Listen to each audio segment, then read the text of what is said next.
Hello guys, આજથી 1 મહિના પહેલા તમને ખબર હશે કે આપણે પેટ્રોલ ડીઝલ અને પાણીને 6 મહિના માટે દફન કર્યું હતું, એટલે કે જમીનની અંદર દાટી દીધું હતું. આજનો વિડીયો સેમ ટુ સેમ એની જેવો જ છે. આજના વિડીયોમાં આપણી પાસે છે લોખંડ, સ્ટીલ, બીડ અને કોપર. આ ચારેય વસ્તુને આપણે 6 મહિના માટે દફન કરવાનું છે. તો ચાલો તો હવે આપણે તૈયારી સ્ટાર્ટ કરીએ.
આપણે ઘણી બધી મહેનત પછી હવે આપણે 1.5 થી 2 ફૂટનો ખાડો ગાળી નાખ્યો છે, અને હવે આપણે લોખંડ, સ્ટીલ, બીડ અને કોપરને આની અંદર નાખી દઈએ ને આને આ ઉપરથી ધૂળ નાખી દઈએ.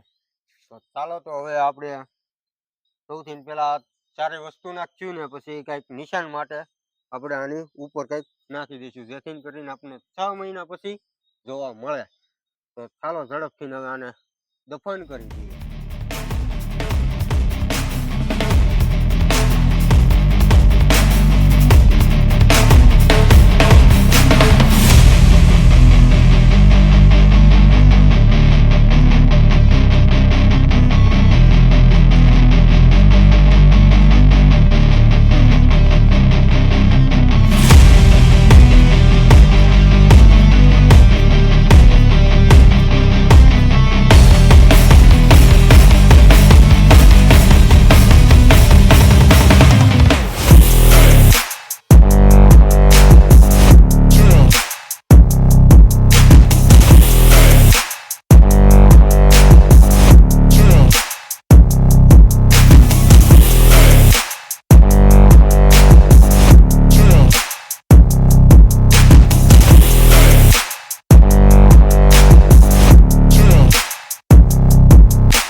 તો આપણે આ સારી વસ્તુને 6 મહિના માટે દફન કરી દીધી છે. 6 મહિના પછી શું થશે એ જોવા માટે તમે સબસ્ક્રાઇબ કરી દો, લાઈક કરી દો, આપણે મળી છીએ હવે નવા જ વિડીયોમાં. ત્યાં સુધી જય હિન્દ.